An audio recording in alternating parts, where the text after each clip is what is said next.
어, 어. 자, 오늘 본문 읽었으니까 오늘 말씀의 제목 다시 한번 고백합시다. 아비의 마음, 예수님 마음. 아비의 마음, 예수님의 마음. 오늘 본문은 예수님이 사마리아 성읍에서 이틀 동안 유하시면서 말씀을 전하시다가 이제 어디로 왔냐? 갈릴리 지역으로 다시 넘어오신 거예요. 갈릴리 쪽으로 넘어오셔서 어디로 갔냐? 갈릴리 가나에 갔다. 갈릴리 가나로 갔어요.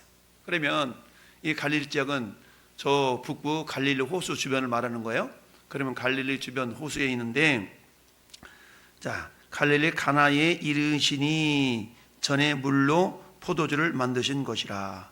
왕의 신하가 있어서 그의 아들이 어디서? 가버나움에서 병들었더니 그가 예수께서 유대로부터 갈릴리로 오셨다는 것을 듣고 가서 청하되. 그랬죠. 그러면 지금 이 갈릴리의 가나와 가버나움 사이의 거리가 얼마쯤 되느냐? 여기서 오산 병점, 여기서 한 병점 정도 되는 거리예요. 그러니까 실제적으로 한 34km 정도 된다 그러는데, 이 거리를 예수님한테 내 아들 좀 고쳐달라고 온 거예요. 여러분 생각해 보세요. 우리는 왜 그렇잖아요. 어느 병원이 용하다 그러면은 거리 멀다고 찾아가죠. 그래서 우리 장로님이 또 치료하시는데 어디 병원까지 가? 서울에 있는 저 성모병원까지 쫓아가잖아. 평택에 병원 없는 것도 아닌데 용하다는 병원을 쫓아가는 거죠. 거리 멀다 하고 쫓아간다는 얘기죠. 왜요? 내가 나으려고. 마찬가지로 오늘 이 왕의 신하가 있었다. 이 왕의 신하가 있었는데, 이 왕의 신하는 이 당시에, 이 왕은 어떤 왕이냐? 보통 우리가 분봉왕 그러거든요. 그러니까 그 갈릴리 지역 그 동네를 이게 다스렸던 왕. 우리로 말하면 도지사급 정도 되는 거예요. 도지사 정도 된 왕이 그 헤롯 안티파스라는 왕인데, 이 왕이 주전 4년부터 주후 39년까지 그 갈릴리 지역을 다스렸던 왕이에요. 근데 그 왕의 신임받던 신하가 있었는데, 그 신하의 아들이 병들어서 죽게 된 겁니다. 그러니까 아비 입장에서는 어떻게 해요? 고쳐줘야 되겠는데, 당시에는 뭐 삼성 세브란스나 성모병원이나 이런 병원의 시설도 없었고, 그저 소문을 듣기를 저 유대 땅에서 예수라는 분이 엄청난 기적을 행했대더라. 이런 소문. 그리고 어때요? 가나에 이미 혼인잔치에서 물이 변하여 포도주가 된 사건을 경험하고 이미 익히 들고 있어요. 알고 있어요. 그 소식이 들려지니까, 자, 45절 말씀 뭐라고 그래요? 갈릴리 이르심에 갈릴리인들이 그를 영접하니 이는 자기들도 명절에 갔다가 예수께서 명절 중 예루살렘에서 가서 하신 모든 일을 뭐 했어요? 봤어. 할렐루야. 봤어. 목격했다는 얘기입니다. 그래서 예수님한테 와가지고 좀 고쳐달라 그러니까 주님이 48절에 뭐라고 말씀하시냐? 예수께서 이르시되 너희는 표적과 기사를 보지 못하면 도무지 믿지 아니하리라. 그러니까 이것은 주님이 칭찬하는 말이에요. 책망하시는 말씀이에요. 책망하는 말씀이다. 야, 너희들은 어찌하여 이렇게 표적을, 기적을 보지 못하면 못 믿냐? 표적 보고 지금 너희도 쫓아오지 않았느냐? 라고 주님이 지금 책망의 메시지를 전하고 있습니다. 이것은 뭐하고 달라요? 사마리아 성읍 사람들은, 사마리아 성읍 있는 수가성 사람들은 어땠어요? 주님의 말씀을 듣고 믿음이 이렇게 자랐던 그런 사람들이잖아요. 그러니까 우리가 신앙생활을 함에 있어서 크게 두 종류의 신앙생활을 볼 수 있는 겁니다. 기적을 쫓아가면서 믿는 사람이 있고요, 말씀을 쫓아가면서 믿는 사람들이 있어요. 기적은 눈에 보이잖아요. 눈에 보이는 거죠. 그러니까 현상적인 믿음, 말씀은 눈에 안 보이지 않습니까? 말씀은 눈에 안 보여. 그렇지만 어때요? 믿음은 들음에서 나며 라고 했기 때문에 실질적으로 믿음이라는 것은 내가 기적을 경험했다고 해서 그 믿음이 그 사람을, 그 기적이 그 사람에게 믿음을 확 가져다 주는 것은 아니거든요. 일시적인 믿음은 줄 수 있어요. 그러나 지속적인 믿음은 말씀이 아니면 지속적인 믿음이 생길 수가 없는 겁니다. 그러니까 표적을 보고 믿는 사람들은 지속적인 표적을 구하는 겁니다. 이건 마치 뭐하고 똑같냐? 마약쟁이들이, 약쟁이들이 갈수록 어때요? 또 강도가 높은 걸 추구하잖아요. 이런 것처럼 어떤 표적을 보았다면 또 다른 표적, 또 다른 표적을 자꾸 구하는 겁니다. 자, 그러다 보니까 주님이 너희는 표적과 기사를 보지 못하면 도무지 믿지 않는구나 라고 주님이 책망하고 있는 것이죠. 자, 그런 상황임에도 불구하고 이 왕의 신하가 예수님께 자기 아들의 병을 고쳐달라고 부탁하기 위하여서 먼 거리 마다 않고 단거리며 달려온 것이죠. 여러분, 아버지의 마음이라는 그런 거 아니겠어요? 아비의 마음은 내가 아팠으면 좋겠는데 아픔이라는 걸 대신해 줄 수도 없잖아요. 그러니 죽어가는 자기 아들의 그런 모습을 보면서 예수님에 대한 소문을 익히 들어 알고 있기 때문에 34km나 떨어져 있는 그런 가버나움에서 가나까지 막 달려왔던 것이죠. 그래서 주님께 부탁을 합니다. 오소서 내 아들의 병을 고쳐 내려오셔서 내 아들의 병을 고쳐 주소서 하니 그가 거의 죽게 되었습니다. 그러면서도 주님은 어때요? 너희가 표적과 기사를 보지 못하면 도무지 믿지 아니하리라. 그러니까 정상적인 믿음의 모습은 아니다라고 주님이 책망하시는 모습입니다. 우리가 후의 사건이지만 우리가 어때요? 도마가 예수님의 부활을 믿지 않았잖아요. 예수님의 부활을 믿지 않았어. 아니 어떻게 그런 일이 있을 수 있어? 라고 믿지 않으니까 예수님이 도마에게 나타나셔서 뭐라고 말씀하세요? 야 도마야, 너의 손에 못자국 봐봐. 내 옆구리 창자국 봐봐. 그리고 손가락 좀 네가 집어넣어봐 라고 하면서 주님이 도마에게 주께서 창자국 못자국을 보여주시면서 뭐라고 말씀하세요? 야 너는 나를 본고로 믿느냐? 보지 않고 믿는 자가 복되도다 라고 말씀하고 있습니다. 이것은 뭡니까? 육신적으로 보는 것을 통하여서 믿음을 갖기보다는 주님의 말씀을 신뢰하고 갖는 믿음이 더 복되다라고 말씀하고 있는 것이죠. 따라서 저나 여러분들도 이 아침에 나와서 하나님의 말씀을 배우는 것은 결국 뭐냐? 내 믿음을 성장시키기 위한 하나의 모습이다라는 얘기입니다.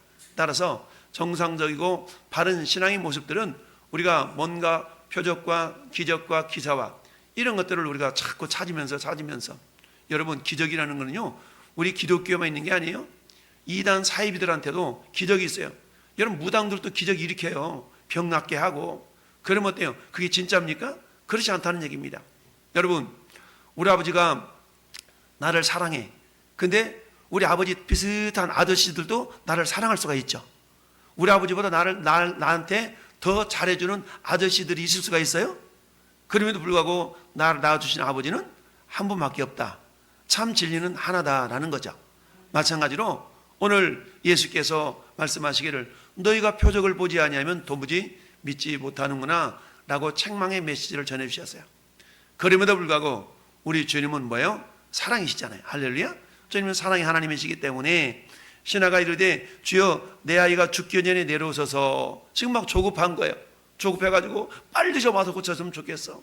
빨리 좀 34km나 떨어져 있는 그곳까지 가시려고 그러면 나귀를 타도 34km면 몇 시간이 걸릴 건데 지금 1시간 급한데 주님이 그렇게 말씀하고 있으니까 마음이 막 조급한 겁니다. 그래서 내 아이가 죽기 전에 내려오소서. 죽기 전에 내려오셔서 그랬더니 예수께서 이르시되 가라 내 아들이 살아있다 하시니 그 사람이 예수께서 하신 말씀을 따릅시다. 믿고 가더니 지금 상황이 없잖아요. 어쩔 수 없잖아요. 물이 변하여 포도주가 되게 하셨던 그 주님의 능력. 야, 이 주님의 능력이 우리 주님 말씀하시면 아마 이루어지겠다라고 하면서 어때요? 그 말을 믿고 갔어요.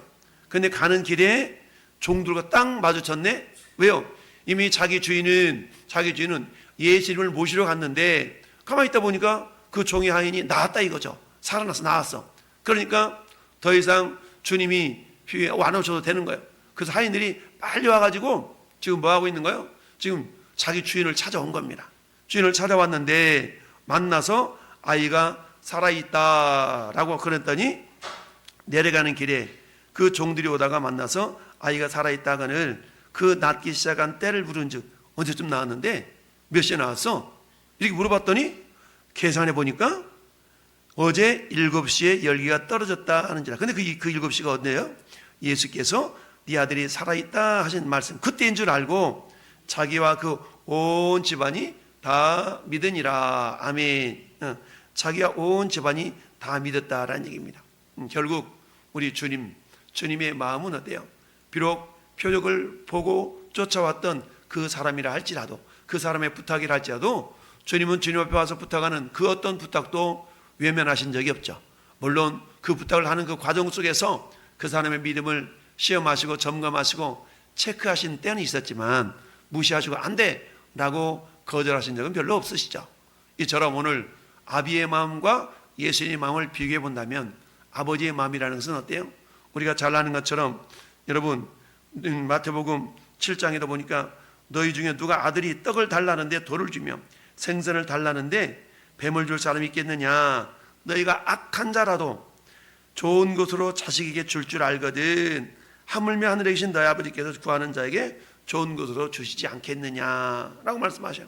그러니까 이 왕의 신하가 어떤 자인지는 모르지만 자기 아들을 살려달라는 그런 부탁을 주님이 들으시고 어때요? 그 아버지의 심정은 어때요? 자기 아들이 살았으면 좋겠고 나았으면 좋겠고 그렇잖아요. 그래서 지금 한시가 급해. 그래서 34km나 떨어져 있는 그 가나까지 와가지고 내 아들을 좀 고쳐달라고 신신당부를 하고 있는 그 아버지의 모습을 봐보세요. 이 병은 저 병으로 쫓아다니는데 여기서도 안 된다고 그러고 저기서 안 된다고 그러고 이를테면 이런 모습 속에서 그 아버지의 타는 모습, 이런 모습.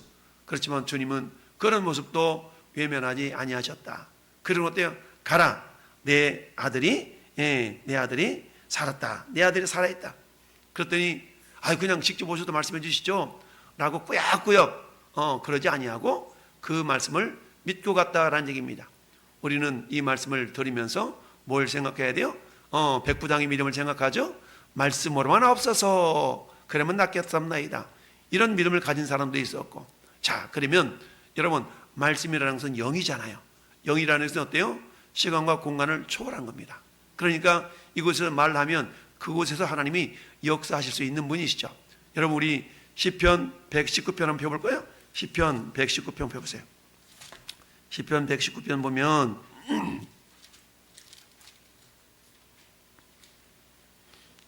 시편 119편에 119편 보면 자 18절부터 20절까지 세 절만. 자 18절부터 20절. 그들은 그들의 모든 음식물을 싫어하게 되어 사망의 문에 이르렀도다. 이에 그들이 그들의 고통 때문에 여호와께 부르짖으매 그가 그들의 고통에서 그들을 구원하시되 그가 그의 말씀을 보내어 그들을 고치시고 위험한 지경에서 건지시는도다. 아멘. 할렐루야. 우리 하나님께서 어떤 분이 너무 고통스러워가지고 부르짖었어요. 그랬더니 하나님께서 어떻게 고쳐주셨다고요? 말씀을 보내요. 할렐루야. 말씀을 보내어 고쳐주셨어요. 오늘 예수님께 나와서 내 아들을 좀 고쳐달라. 그런데 지금 어떤 상황이요? 사망의 문에 가까운 상황이죠. 그러자 우리 주님은 알아서 가서 고쳐줄게 이러시는 것이 아니라 하나님이신 우리 예수님께서 말씀으로 어때요? 말씀을 보내어 고쳐주신 줄 믿습니다. 그렇다면 저는 여러분들도 어떻게 해야 돼요? 우리들도 역시 마찬가지 말씀을 보내는 자가 될 수 있어야 됩니다. 그러려고 하면 내 안에 말씀이 있어야 되겠죠? 그 말씀을 보내요. 이 말은 우리가 카톡으로도 말씀을 보내잖아요. 내가 카톡 말씀 보낼 때 이 말씀을 네가 소리내서 읽어봐. 소리내서 읽으면서 기도해봐. 이것도 말씀을 보내는 거거든요. 또한 전화로 기도하면서 내가 기도할 테니까 들어봐. 이런 것들 전부 다 말씀을 보내는 그런 모습들입니다. 그래서 주님이 말씀하시는 그 순간에 낫다라고 이 왕의 신하가 확인을 하고 있는 거죠. 그러다 보니까 어때요? 야, 이분이 이런 분이란 말이야? 라고 그 말씀하신 그때인 줄 알고 자기야 온 집안이 다 믿으니라. 할렐루야. 그렇습니다.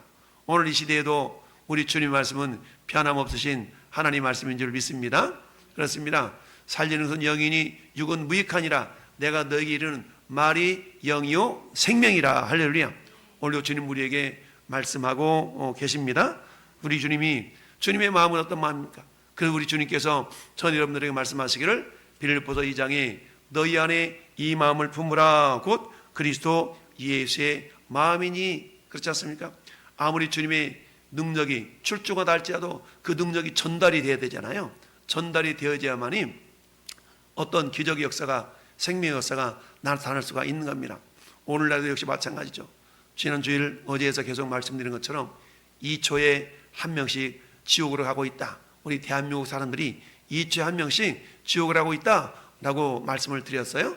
그렇다면 지옥 가는 그 영혼들은 마치 오늘 왕의 신하가 죽어가고 있나이다 라는 거와 똑같은 거예요.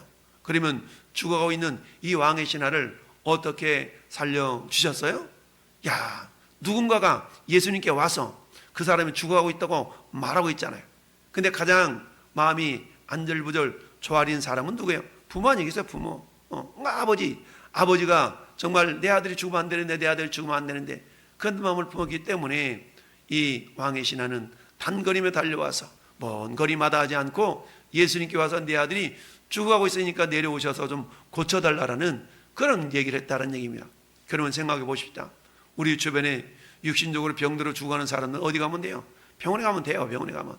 왜? 우리 하나님 우리에게 일반 은총과 특별 은총을 주셨는데 일반 은총을 통해서도 우리가 사람을 치유할 수가 있기 때문에 우리 일반 은총을 우리는 무시할 수 없어요. 그렇지만 어때요? 병원에서 고치지 못한 것은 우리 주님의 권세와 능력으로 고칠 수 있기 때문에 난 주님 앞에 나와서 부르짖어 기도할 수 있어야 됩니다. 여호와께 부르짖음에 저와 여호와께서 응답하시되 말씀을 보내어 저희를 고치사 위험한 지경에서 건지시는도다. 이 약속의 말씀을 믿는다면 왕의 신하처럼 주님 앞에 나와서 부르짖어 기도할 겁니다. 그럴 때 주님께서는 말씀을 보내어 저희를 고치사 위험한 지경에서 건져 주시는도다 말씀하신 것처럼 오늘 주님이 말씀하셨습니다. 가라, 네 아들이 살아있다 하시니 그 사람이 예수께서 하신 말씀을 믿고 갔다. 그러지 말고 직접 좀 오셔서요 좀 말씀해 주세요 라고 하실 수도 있을 텐데 주님이 가시는 기간 동안에 어때요? 시간이 걸리니까 조급하잖아요. 그러니 어때요? 말씀하셨을 때 막 순살같이 달려갔을 거 아니겠어요? 그런데 가는 길에 자기 집에서 오는 종들을 만났다. 그럼 뭐라고 얘기합니까? 좋은 소식을 전해준 거 아니에요? 아이가 도련님이 살아났습니다. 도련님이 살아났습니다. 이러지 않았겠어요? 그래, 언제 그랬단 말이냐? 언제 그랬단 말이냐? 계산을 때려보니까 어제 예수님이 말씀하셨던 그때야. 그래서 어때요? 그러니까 어제 그랬다고 그러니까 지금 가나에서 가버나움까지는 가는 거리가 지금 하루길 아니었겠어요? 하루길 걸려서 간 거 아니겠어요? 그렇게 가서 주님의 어떤 놀라운 기적의 역사를 나타냈다라는 얘기입니다. 여러분 오늘날도 역시 마찬가지입니다.